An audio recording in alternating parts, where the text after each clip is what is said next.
right, so we are back for episode 3 of Happy Hour with Heather and guest. It's me, Andrew, and I'm here with Heather, and we are excited to bring you more jams, or the way I think I put it on a social media post earlier, music, mirth, and more. And Heather is decked out in her Low Orbit t-shirt, which is awesome. And it's not black. It's not black. No, it's gray. Yeah, it's kind of gray. It's kind of a cool color. I like it. Cool. Yeah, I'm wearing I guess a bluish gray t-shirt that a buddy of mine got me that reads, "I speak fluent movie quotes." Oh, that's cool. So we're both. And we did not coordinate this either. No, we did. This is all accidental. Yeah. This is synchronicity from the universe. This must be important. But we're both representing aspects of the show that we enjoy, listening to great music and making movie references and recommendations. So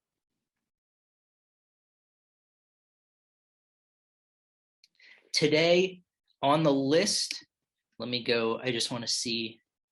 Here we go. We're going to listen to a group called the Waterfall King and discuss their album. That was one of Heather's recommendations. So, and would you remind us what the name of the album is? The album, it's called Volume 1.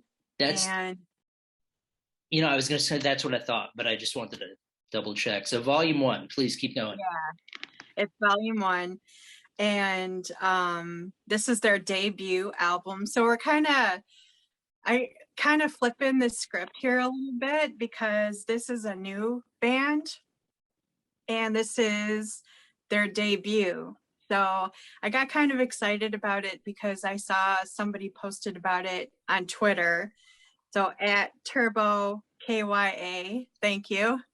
It piqued my interest because they were from Chicago, so I definitely wanted to go and check them out, and I really liked what I heard. So I'm like, why don't we talk about them and try to amplify, try to get the word out about this band.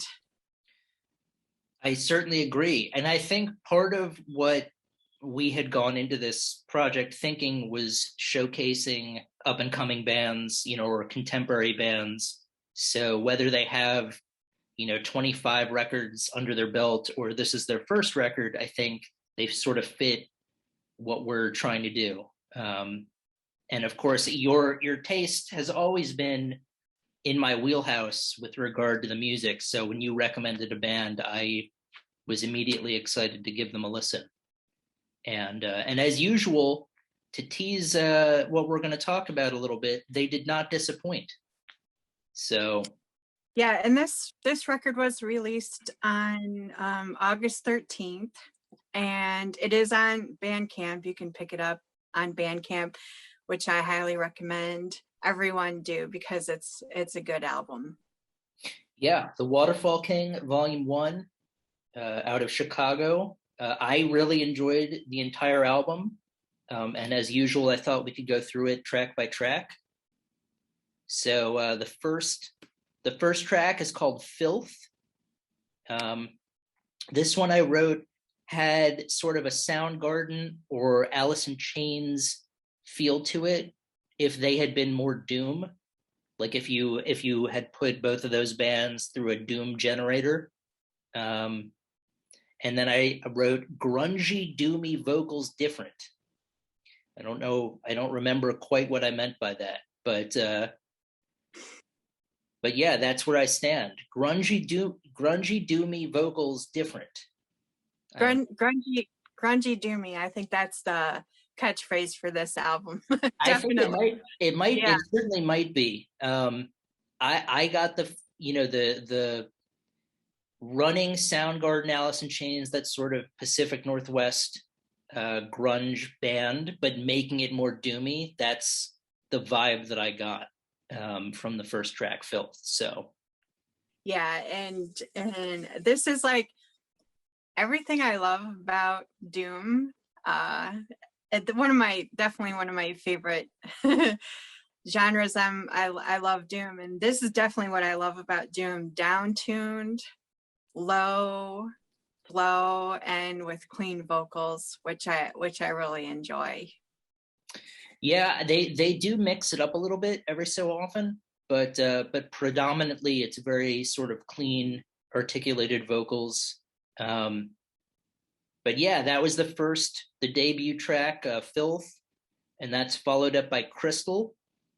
And I wrote the build up is apparent. The song builds up to a crescendo. And then I wrote for fans of Pallbearer. That was the other band that sort of came to mind, that they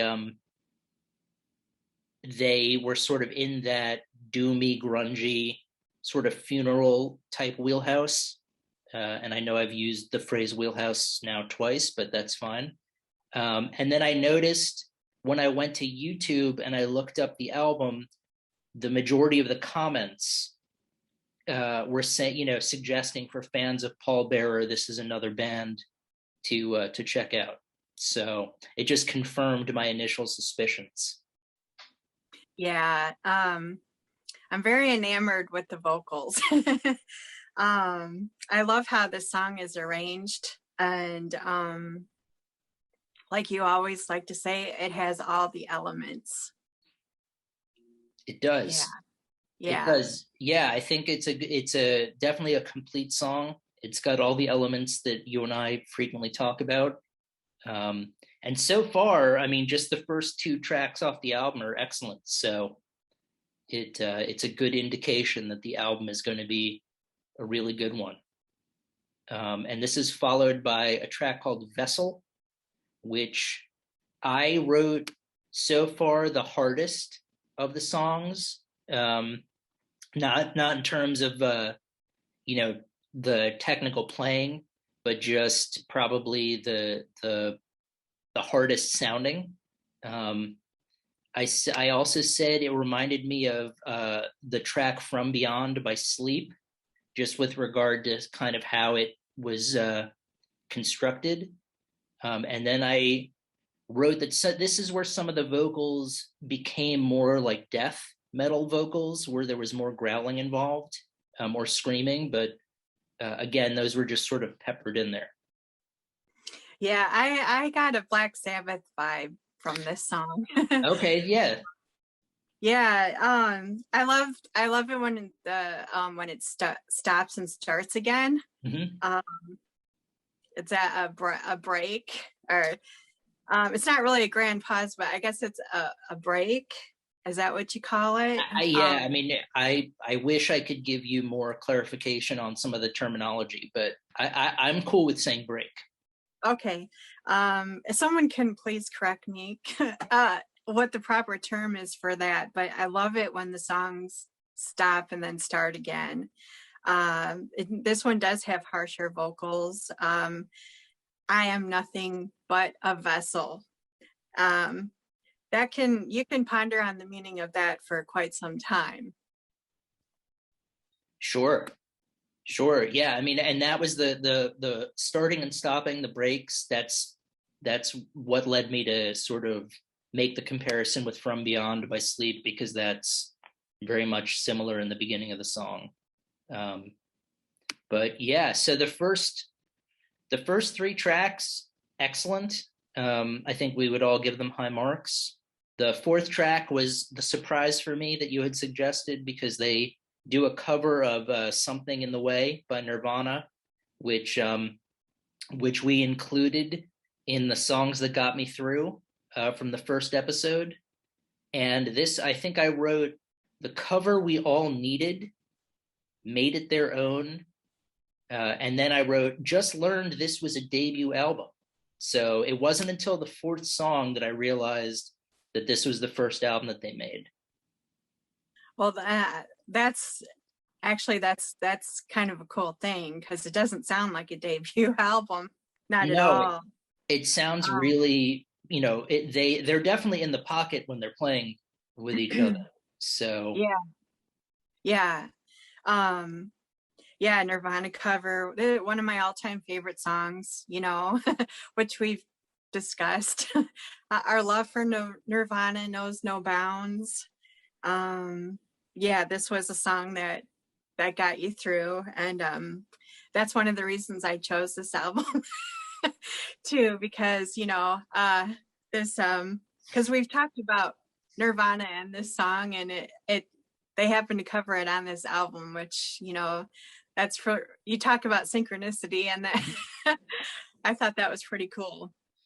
By the way, for a reminder for everyone out there, synchronicity is when you feel like something is more than just a coincidence, but you can't really explain it because there's no causality. So obviously finding this album with something in the way on there seems like it would be more than just coincidental, that there's probably something, a grander design going on. And I would agree with you because it certainly makes sense. But yeah, a great cover. I usually like covers that sort of make the song their own. They certainly do that. They're not just simply playing the song with more distortion. They're finding nuances to sort of add to it. And that's going to be followed up by track number 5, which is called Heavy Rain. And I wrote the most subdued song on the album so far. And then it kicks in light to heavy, as the title would suggest, that it sort of starts out with like a light misting rain, and then it becomes a heavy rain, if we're going to go with that metaphor. Yeah, they use sound effects on this album. Quite a few songs have sound effects, and this is my favorite song on the album. It's also the longest. It's 12 minutes, which is a Doom song. It's a perfect length for a Doom song. Yeah, I like how they sort of it wasn't their the songs aren't like 2 minutes 30 seconds, but they all are varied a little bit. So it's nice that they've sort of gone with a 15-minute long or 12-minute long song on this one. So that is Heavy Rain, and then there are only a couple of songs left. We have It Reminds Me of the Sun, which I wrote another subdued track, great vocals, and then I wrote, I think this one was the most Soundgarden-esque-ish, most Soundgarden-ish, I guess, however you would, if you're going to create a new word, maybe. And then I wrote my favorite so far, the most melodic, and then I said it had sort of a quiet, loud, quiet formula, which is sort of the inverse of the Pixies when they would do loud, quiet, loud. So breaking new ground here, or not. I mean, I guess other bands do that as well, but yeah. Well, I love the guitar on this song. This I thought was a really beautiful song, and I thought the guitar work made it even more beautiful. This is another I think song on the record that stood out for me. Yeah, I mean, I had said this was my favorite one. I'll have to listen to Heavy Rain again, because if that's up there as well for you, then it's definitely worth listening to more often. But yeah, It Reminds Me of the Sun. I put that down as my favorite, so I guess I have to stand by that. Number 7, we've got Earth Roamer, and I wrote back to straight up distortion, sort of like Soundgarden's Melvins. And then I wrote, this was the most Melvin-y of the songs. So I'm creating adjectives. Yeah, I thought this song had a nice repetitive meditative quality to it that makes Doom great. Songs like this always make me feel better. That's why I love Doom so much, because that meditative quality of it is something that makes you feel better, and I always love songs like that and listening to songs like that. Definitely. I think that's one of the great aspects of finding music that you like, especially Doom, because it has the power to sort of snap you out of if you're in a funk or if you just need something to pick you up.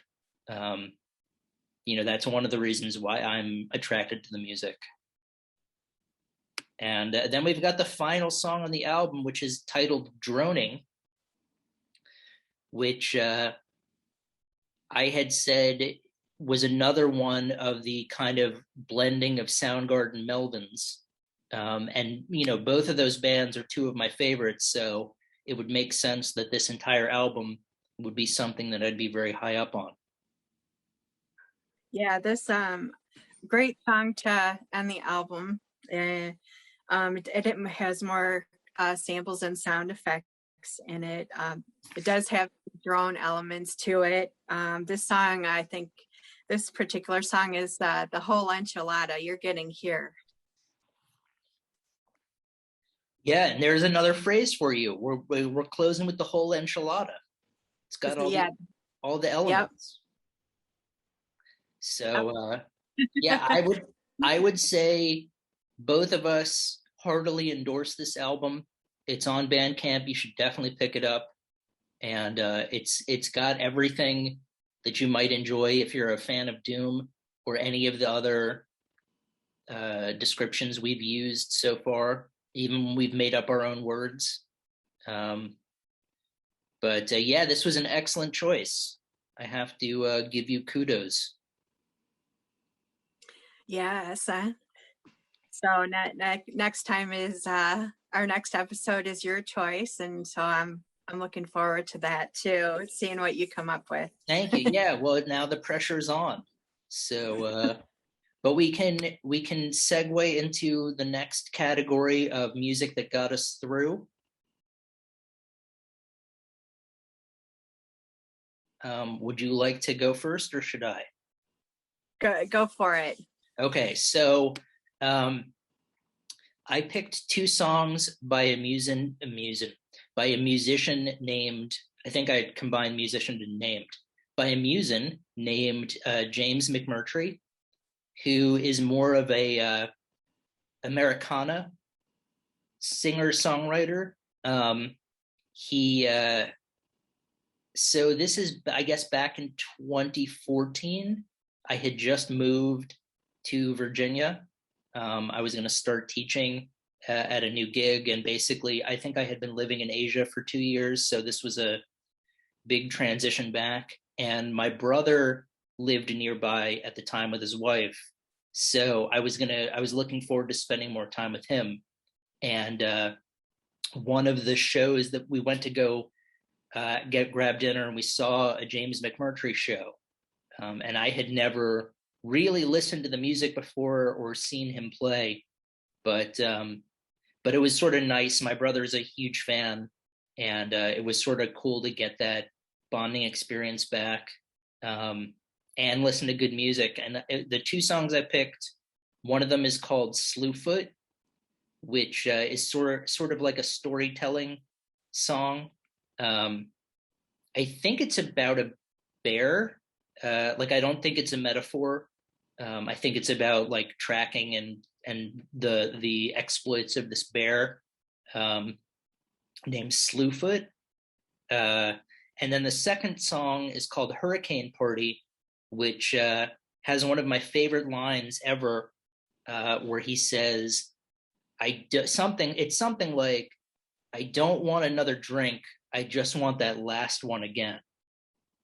And I felt like that was one of the greatest metaphors I'd ever heard for, especially when I was drinking. There was, you would always want another one, but you would just want to sort of repeat the experience of the last one you had. You wouldn't necessarily want a new one. And I just remember thinking, wow, that's So yeah, definitely check out Slewfoot and check out Hurricane Party by James McMurtry. Again, it's not the typical music you'd expect. Considering that we talked about Crocus and Nirvana in our first episode, and I've forgotten who we talked about last. I can't believe I forgot who we talked about last episode. Oh, Alice in Chains and Right, and Soundgarden. Soundgarden, yes. And then Weezer. I'm sorry. Weezer. Oh yeah, that's right. That's right. Okay, so taking a step out of the grunge and doom metal experience that the first two episodes have been, going Americana, but there were a lot of elements. McMurtry is a great singer songwriter, and a lot of the lyrics I really enjoy. Plus, it sort of makes me remember my brother, and who I miss not being able to spend as much time with anymore. But looking back on the times we got to spend, so and he's fine by not spending time with him anymore. Only that he lives in Michigan now, so I don't see him as often. But it was great. I can still listen to Larry McMurtry is his father, who is a famous author.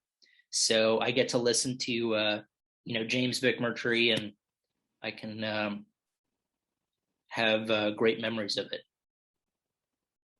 Yeah, and I made a playlist, a YouTube playlist, and it will accompany this episode. So if you'd like to check out his music, I have it on a playlist along with all the other music that we're talking about today. Yeah, I would recommend, before you jump in, if you should probably listen to these songs on the playlist and then watch the episode so that you'll understand what we're describing when we talk about this music. Yeah. And what I chose is Anthrax. Completely different. I just remember when Anthrax fills up a lot of space, and well, I've spent a lot of time alone in my life, and Anthrax fills up a lot of space, and I used to listen to them a lot because I would feel less lonely when I listened to their music. And I'm going to go out and say, and I know people are going to really disagree with me on this, but of the big four, I think Anthrax is the best out of the big four. I know other people are going to completely disagree with me on that, and that's okay. But I just have a special place in my heart for Anthrax. And the song I chose is called Only, and it's a little bit, I guess it's not their typical, a typical song for them, but I think it's a really good song, and I think it's got commercial appeal where more people will like it rather than some of because they're thrash, and thrash is more of a difficult genre to get into, but this song has more universal appeal, I think. I would agree with that. It's interesting too, because I think this is, as you and I were talking the other day when we were compiling this list, that at the time I think Anthrax had a different singer. They were working with a guy named John Bush, who'd been in a band called Armored Saint. So I wonder, perhaps the new direction the album took was collaborating with him. But I agree with you. I always enjoyed aspects that Anthrax brought to the table where they didn't take themselves as seriously. It just looked like they were having a lot more fun. If you were to sort of categorize the big four, they looked like they embraced the irony of everything a little bit more, just in terms of how they carried themselves, what was important, the music they played. So it's just really a lot of fun. And Yeah. So yeah, no, that was a great. I that was one of the songs I played for Martin when I had a fistful of Faithful, and we were doing the Big Four. And I remember thinking, well, I could pick something off Persistence of Time, but as someone who listened to the Kooks and Scroobius Pip, I thought, you know what? Let me go and do Only. So Did that one go up on the board? I think so. I think he liked it. I don't remember if that. I don't remember if we actually put Anthrax on the board, but he did like that one. So that was a clear winner. Yeah. Yeah. That's good. It's a really good song. It really is. Yeah. Yeah, for those of you out there, if you haven't gotten into Anthrax before, Only is a great song. That album is I'm blanking on the name of the album. Uh, I but it am too. I didn't I only put this one but song yeah, in. go to our YouTube playlist and you can check it out. It's a great jam, and I guess we have one category left with our movie recommendations. Yeah. And we kind of pick movies, both of us, we kind of pick movies that are kind of kind of good picks for this time of year. Sure. And you could argue that they are, you could argue that they're horror, you could argue that they're not horror. Both of these movies, you could argue whether they're horror or not. I personally believe that they are. I would put them both. Although I picked the movie Heathers, and it's really dark satire. So it's dark satire and I think horror, which is totally in my wheelhouse. And what's funny about it is it's dark horror, and then it's juxtaposed by this bubblegum pop music in the movie, which I think is incredibly funny. The movie about the most powerful clique in high school, and it's Heathers. Heather number one, Heather number two, Heather number three, and then Veronica. So it's a cult. This movie is a cult classic. It totally bombed at the box office. I don't even think they advertised this movie. I think the production company that put this movie out went out of business. Like, I think they did one other movie and then they went out of business.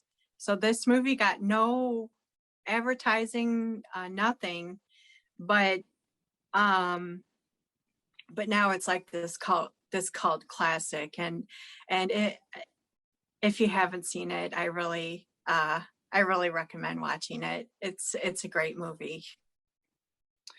I would agree with you. Heather's is sort of, if you're not familiar with it, imagine if you took the Archie comics and you included things like date rape and trying to navigate your way through difficult high school times and bullying and stuff. You would end up with something like Heather's. But Winona Ryder is in it, and Christian Slater, and yeah, I would recommend. It's definitely worth checking out. Yeah, and the I forgot what I was gonna say. I forgot what I was gonna say. This movie has a lot of great lines in it, especially the Heathers. Some of the things they say are just are very cruel, but it has that underlying satire to it. So it's pretty funny. Some of the things they say are pretty funny too. Great lines in this movie. Definitely one to check out, I would say. And I went with The Thing, the John Carpenter version, which was, I guess, technically a remake that came out in the early 80s, I think in 82, with, it was an all-male cast with Kurt Russell and a bunch of A bunch of people you'll probably recognize. I could name a lot of the names now, but I don't think any of the names will resonate with people, except maybe Wilford Brimley. But it's I think they're either in the Arctic or the Antarctic. I always forget, but it's a group of scientists that are sort of isolated, and an alien ends up sort of hiding amongst their members and then slowly picking them off. And everyone is really paranoid about whether or not the alien is pretending to be one of them. So no one knows the other people's identities if they're valid. And it's a really well done. It's sort of like the antithesis of E.T. So it's on the same spectrum, but it's one, like if E.T. is all the way to the right, then the Thing would be all the way to the left. And again, it was one of those movies that I think didn't do as well in the box office, but has since been heralded as one of the great all-time science fiction horror films. I definitely recommend checking it out if you haven't seen it. And Heathers, I would recommend checking that out as well. So yeah, the thing is, I've never seen the original. I don't think so. I can't really, base if this one is better than the original or not better than the original, because I've never seen the original. But this movie is one of my all-time favorite movies, and I love alien horror. I mean, if there's one thing about horror movies I really love, is that alien aspect to it. And this movie, there's a lot of suspense in this movie, because you don't know, you don't know what's going on, and you don't know who's affected and who's not affected, and how they find out. And it's just really, really a great movie. I think I've seen this movie maybe 10 times, and this is a movie that you can just watch.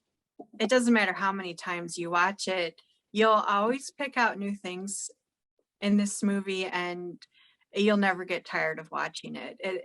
That's how good it is. I would agree. I certainly would agree. Definitely a movie to check out if you're looking for sort of a black comedy satire. I'd recommend checking out Heathers. If you're looking for science fiction horror, I would recommend checking out The Thing. If you're looking for great doom from a new band, check out King Waterfall, the Waterfall King, not King Waterfall, but the Waterfall King. And if you're looking for a great throwback thrash, check out Anthrax, and Americana, check out James McMurtry. And we will, of course, be back with episode 4, which means I will be on the chopping block. So I'm looking forward to that. But anything else you wanted to bring up today?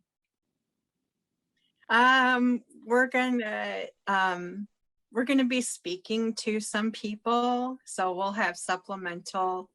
Every now and again, we'll have some supplemental episodes, because we have some people lined up to speak with. So look out for that too. Yeah, we will. We'll have some one-off episodes where we talk to bands similar to the old format for Happy Hour with Heather and Guest. So yeah, we will let you all know when those will be airing. But in the meantime, if you're not signed up, check out the webpage. It's happyhourwithheatherandguest.wordpress.com. There's a sign up option, and I will of course post the links to the playlist and everything else when I put this up. So, Heather, thank you as always for taking the time to go through these choices. I appreciate it.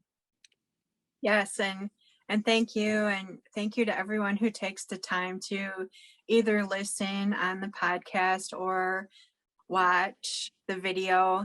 We greatly appreciate it. Absolutely.